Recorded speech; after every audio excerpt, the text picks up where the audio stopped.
Social মিডিয়ায় কাউকে ভালো লাগা, তাকে মেসেজ পাঠানো আজকের ডিজিটাল যুগে খুবই সাধারণ একটি বিষয়। কিন্তু এই ভালো লাগা যখন কোনো মানুষের একতরফা অবসেশন বা বিপজ্জনক উন্মাদনায় পরিণত হয়, তখন তার পরিণতি কতটা ভয়ানক হতে পারে। সম্প্রতি পাকিস্তানের ইসলামাবাদ আদালত এক বহুল আলোচিত হত্যাকাণ্ডের রায় ঘোষণা করেছে। 17 বছর বয়সী টিকটক তারকা সানা ইউসুফকে ঘরের ভিতর ঢুকে গুলি করে হত্যার দায়ে 23 বছরের তরুণ উমর হায়াতকে দেওয়া হয়েছে মৃত্যুদণ্ড।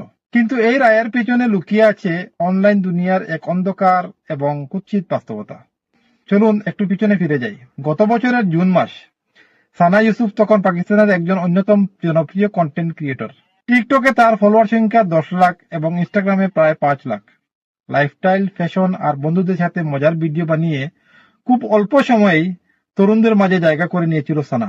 ঠিক এই সময় পর্দার ওপার থেকে ওমর হায়াত নামে এক যুবক সানার প্রতি তীব্র আসক্ত হয়ে পড়ে।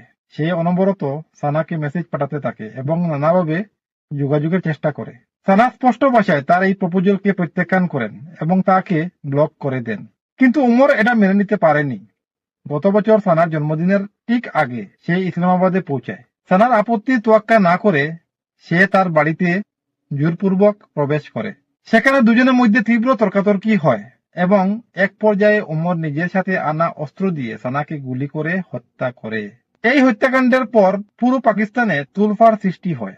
অপরাধীকে ধরতে পুলিশ রাজধানী ও পাঞ্জাবের বিভিন্ন এলাকায় চিরুনি অভিযান চালায়। প্রায় 113টি সিসিটিভি ক্যামেরার ফুটেজ বিশ্লেষণ করে অবশেষে উমরকে গ্রেফতার করা হয়।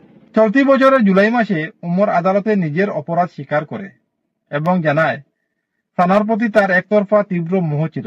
অবশেষে ঘটনার 1 বছরের মাথায় ইসলামাবাদের আদালত উমর হায়াতকে ফাঁসির আদেশ দেয়। একই সাথে নিহতের পরিবারকে 25 লাখ পাকিস্তানি রুপি ক্ষতিপূরণ দেওয়ার নির্দেশ দেওয়া হয়। সানার বাবা সৈয়দ ইউসুফ হাসান এই রায়কে স্বাগত জানিয়ে বলেছেন, এটি সমাজের অন্য অপরাধীদের জন্য একটি বড় শিক্ষা। আইনগতভাবে হয়তো সানা বিচার পেয়েছেন, কিন্তু একদল মানুষ যাদের মধ্যে বড় একটা অংশ পুরুষ, পুরো ঘটনার জন্য উল্টো সানাকেই দায়ী করেছেন। ধর্ম সংস্কৃতির দোহাই দিয়ে অনেকে কমেন্ট করেছেন যে সানা কেন সোশ্যাল মিডিয়ায় ভিডিও বানাতেন, কেন তিনি মডার্ন পোশাক পরতেন।